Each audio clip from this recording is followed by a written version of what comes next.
Olá, sou Paulo Eduardo e nós estamos chegando para mais um estudo aqui no canal Minuto Missionário. Seja muito bem-vindo, muito obrigado por nos acompanhar. Nós estamos aqui todos os dias, 6 horas da manhã, estudando juntos a Bíblia, versículo por versículo.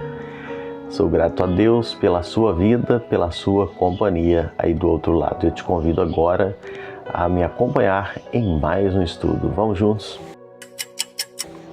Eu quero hoje começar falando com você sobre Cornélio. A gente vai estar estudando um pouquinho sobre a conversão de Cornélio.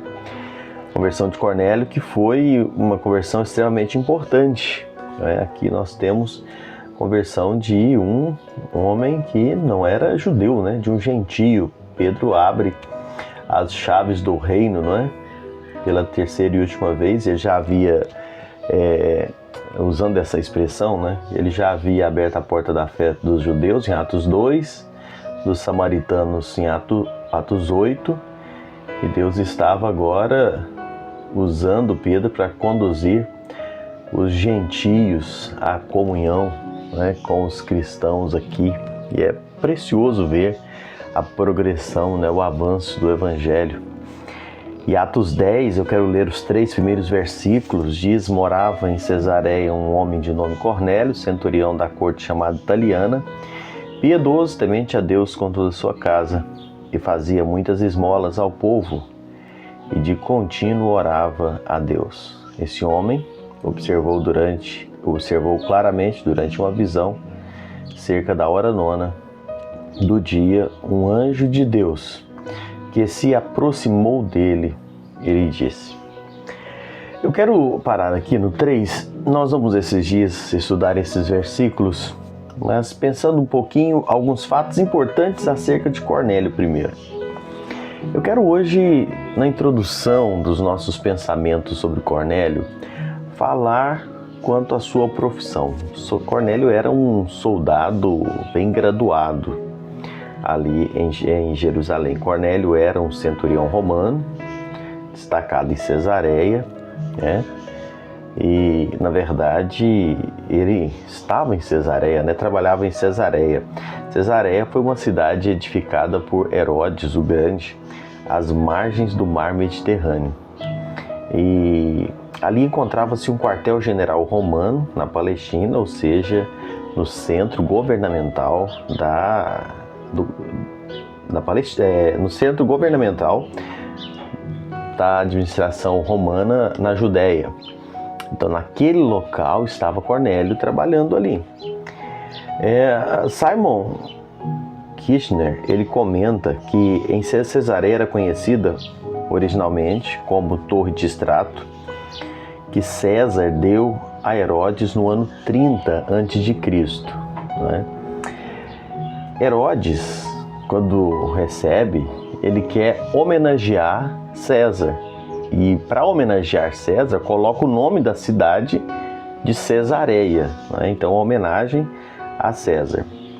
Herodes reconstruiu Cesareia para fazer de Cesareia uma espécie de vitrine do Oriente. Herodes construiu teatro, construiu um anfiteatro, construiu prédios públicos, construiu uma pista de corrida, construiu um palácio, um aqueduto e ainda construiu um magnífico porto.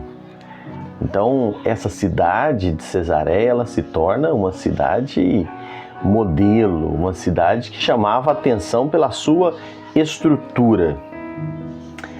Na organização militar dessa época, e especificamente nessa região, existia um termo chamado legião militar. Até foi usada essa expressão legião de anjos para trazer a ideia, dessa legião militar que ocupava o primeiro lugar. Essa legião militar, ela tratava-se de uma força que cada legião militar compunha de 6.000 soldados. Em cada legião militar existia 10 cortes de forma de organização dentro dos militares. Então, cada legião de 6.000 soldados, existiam 10 cortes, cada corte com 600 homens. Dentre desses 600 homens, essa corte ela se dividia em centúrias. Centúrias que pegava os 600 e dividia em 6 centúrias de 100 soldados. E a cada 100 soldados existia um chefe, um líder, que era considerado e denominado centurião. E essa palavra já é mais conhecida para quem lê a Bíblia, não é? Os centuriões, eles eram, alguns historiadores usam a expressão, a linha dorsal do exército romano. Então eram líderes de 100 soldados. E Cornélio era um centurião romano, ou seja, ele coordenava uma linha, uma centúria de 100 soldados. Era um líder de 100 soldados. E eu fiz essa história só para você habituar um pouco no contexto do que nós estamos falando aqui, quando usamos a expressão Cornélio era um centurião, era um homem extremamente importante. E Deus recruta para o seu reino de todos os lugares, pessoas de todos os lugares, de todos os postos. Deus levanta os seus, aqueles que ele vai usar de acordo com a vontade dele, para a glória dele. Cornélio era um soldado romano, mas apesar disso, o que Deus faz? Deus lista Cornélio para a sua família, para a família de Deus, e vai fazer de Cornélio não um soldado romano apenas, mas vai fazer de Cornélio um soldado de Deus. E eu louvo a Deus por isso, porque Deus, ele tem pessoas em todos os locais, de todas as estruturas, de todas as hierarquias. Usando um termo bíblico, Deus não faz acepção de pessoas. Ali no meio daquele exército existia um centurião, um homem que buscava Deus e que Deus o recebe na sua família, agora, como nós vamos estudar. Cornélio era um homem que tinha um coração generoso. A generosidade de Cornélio, ela é descrita aqui no verso 2 e 3. E a piedade, ela não pode ser separada, desassociada da caridade. Cornélio não endureceu no seu exercício do seu trabalho. Você pensar num militar, não é? Você pode imaginar um homem bruto, duro, mas Cornélio não endureceu o seu coração no exercício da sua missão, do seu trabalho. Ele tinha um coração extremamente generoso. A Bíblia diz que ele dava esmolas de contínuo ao povo. Ele praticava boas obras, ele abençoava as pessoas através das suas obras que ele praticava. Até que essas obras, elas chegam diante de Deus. Você vai ver lá no versículo 4, as tuas orações e as tuas esmolas subiram para a memória diante de Deus.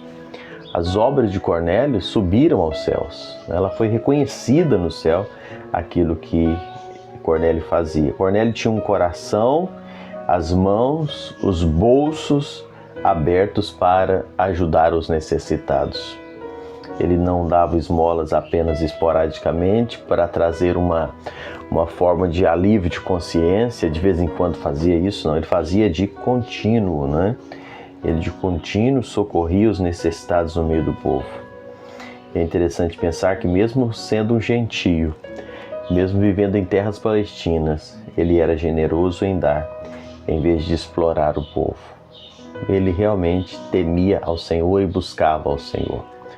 Cornélio vivia de uma forma diferente. Por isso, nós lemos a história da conversão de Cornélio e nós pensamos a necessidade do homem buscar ao Senhor, não só de palavras, mas de ações, porque isso é agradável ao Senhor. A forma de vida de Cornélio, a forma com que Cornélio buscava ao Senhor, agradava a Deus. E aquele que busca ao Senhor encontra. Aquele que busca ao Senhor, aquele que tem desejo de Deus, Deus se revela a ele. É precioso isso, não é? Ninguém que busca ao Senhor volta decepcionado, fica frustrado. Cornélio não sabia exatamente como, mas no coração dele ele tinha um sincero desejo de buscar a Deus.